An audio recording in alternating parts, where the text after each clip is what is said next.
All right, here we go. 532, using multipliers to solve problems. In the past few lessons, you have investigated sequences that grow by adding, arithmetic sequences, and sequences that grow by multiplying, geometric sequences. In today's lesson, you'll learn more about growth by multiplication as you use your understanding of geometric sequences and multipliers to solve problems. Thanks to the millions of teens around the world seeking to be just like their math teachers, industry analysts predict the sales of the new Pi phone will skyrocket. Yes, they did use Pi phone, guys. It's okay. Roll your eyes, groan like teenagers do. I understand. It's cheesy. Pi phones sweep the nation. Millions demand one. Teenage and Hollywood celebrities are expected to flock to an exclusive shop in Beverly Hills, California today, clamoring to pick up the new Pi phone. The Pi phone release began last week when the store pre-sold 100 phones. The store expects to sell an average of 15% more this week and each week thereafter. I plan to stand in line all night, said Nellie Hillman. As soon as I own one, I'll be cooler than everyone else. Yeah. Okay. If we go along with the numbers part of this, the article provides a situation for the number of Pi phones the store expects to sell. They start by pre-selling 100 phones. That's week 0. Okay, so we would say in the 0th week, they have sold 100, and then they plan to increase by 15%. Okay, so 15% of 100 is 15, so the next week they would have 115. Now, we need 15% of 115. That would be an additional 17.25. All I did was 115 times 0.15 to find 15%. Or you could also more efficiently, you could do 115 times 1.15, which would keep 100% of your previous ones and the extra 15%. Now, I can't sell a quarter of a phone, so we're going to go with 132. So we're going to say 132, and then we would do the same thing again. We would do 132 times 1.15. That keeps 100% of our previous phones sold and the extra 15%, 151.8, which we would round to 152. So this is the first week, second week, third week. They asked us to get to the fourth week. So the next one, we would do 152 times 1.15, 174.8, which we would round to 175. So there's our fourth week. That was one of the ones we were looking for. And then if I keep going, I'm going to get 201, 231, 266, 306, 352, and 405, which would be the 10th week. If you were to write the number of Pi phones the store sold each week as a sequence, would your sequence be arithmetic, geometric, or something else? Well, we got it by doing repeated multiplication. We kept taking the previous term and multiplied it by 1.15, so it would be geometric. And justify your answer, growing by multiplying by 1.15. So a constant multiplier of 1.15. All right. So things we would know that week 0, we had sold 100, week 1, 115. If we wanted to write a recursive sequence for this, what would we do? It says the store needs to know how many phones to order for the last week of the year. If you knew the number of Pi phones sold during week 51, how could you determine the sales for week 52? We would simply multiply week 51 by 1.15 because that's our multiplier.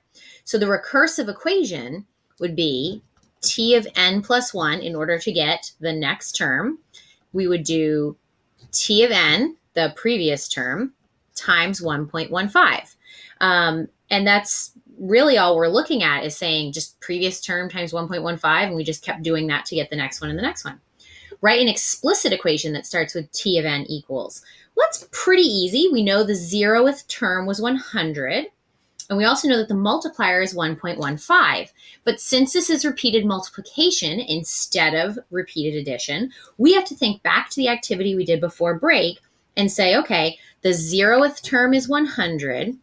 Since it's geometric, it's all multiplication. And the number getting multiplied over and over again is the 1.15, and then n would be the number of times we're multiplying by 1.15. And because it's a sequence, it would start with t of n. And that's the whole process, right?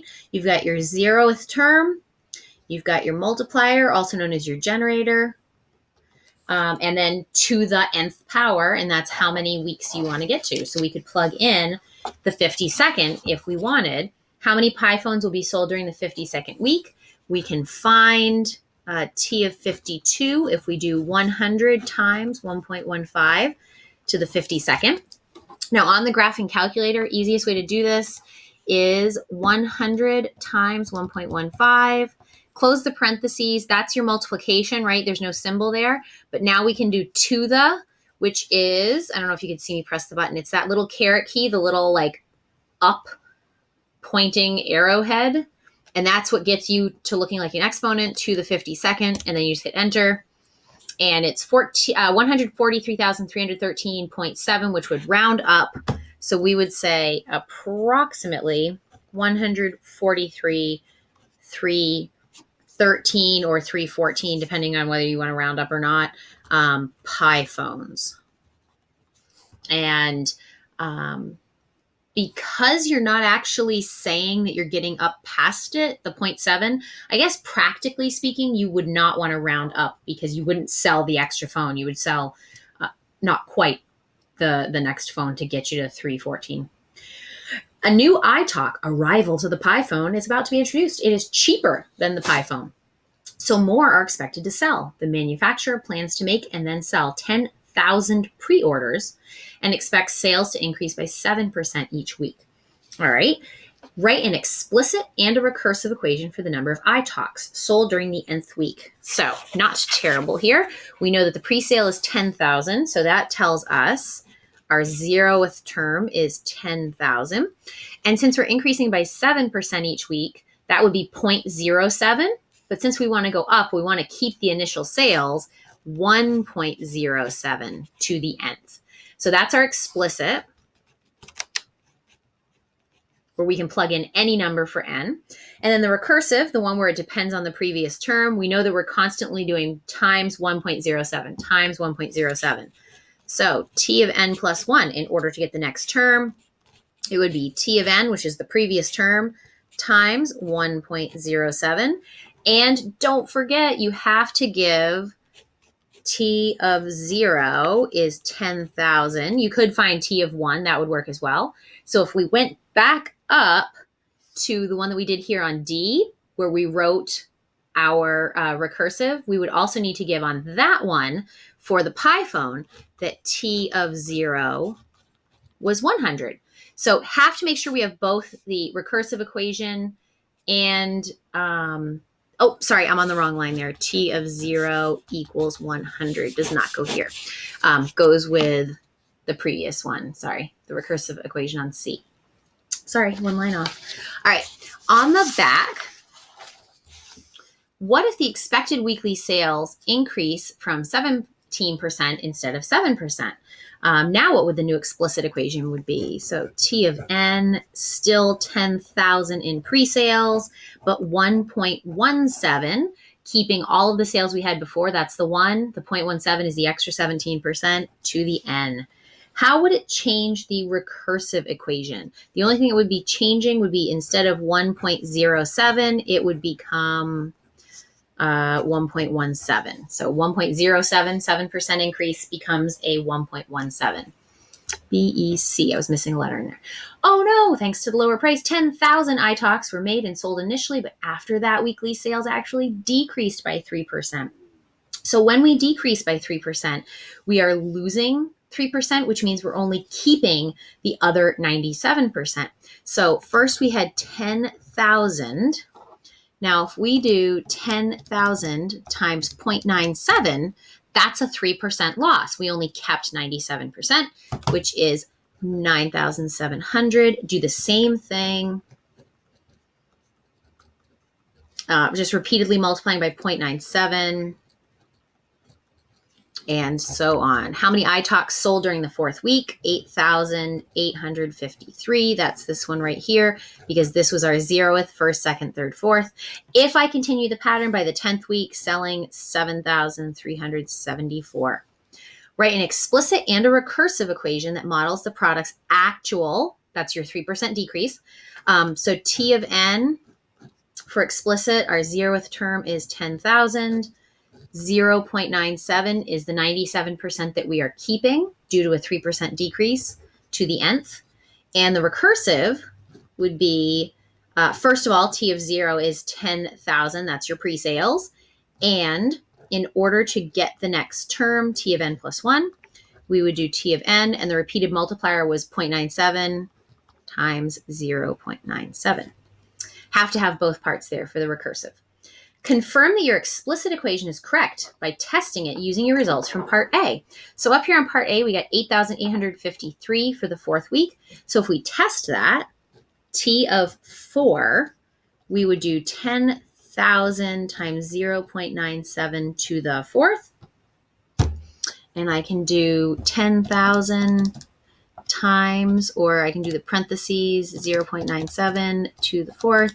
And I got 88529, which rounded to the 8853. I can also do that out long if I don't have a graphing calculator. Don't forget exponent comes first. So it'd be T of 4 equals 10,000. And this is a very long number because you are doing to the 4th, lots and lots of digits. So I think even then I had rounded. And then T of 4 would be approximately 8,853. You can do the same for 10 if you wanted to and double check. I had gotten 7,374. Kind of a nice shortcut if you're doing a lot of the stuff. If you do second enter, it will pull up exactly what you had before, and you can just backspace and change that 4 to a 10, and it will do it for you again. 7,374, approximately what we had gotten before. In a geometric sequence, the sequence generator is the number that each term is multiplied by to generate the next term. This number is called the common ratio or multiplier. Look back at your work from problems 593 and 594. What is the multiplier in each situation? So 593A, the multiplier was the 7% increase, so 1.07. In 593B, it was a 17% increase, so 1.17. And in 594, we had the 3% decrease, so 0.97. So a multiplier for a sequence that doesn't change, 8 times what stays 8 times what stays 8, that would be your multiplicative identity property, which was to multiply by 1. Explain what happens to the terms of the sequence when the multiplier is less than 1 but greater than 0. That's your decimals. That's your I've decreased but I haven't lost it all. So decrease. And if you have a multiplier that's greater than 1, those are your increases where you are gaining. All right, so this shouldn't be too terrible because we did preview it before vacation, and now we're just coming back around to say, hey, don't forget, we've done this before when we first looked at those Google Forms for arithmetic and geometric sequences, and I will see you in class.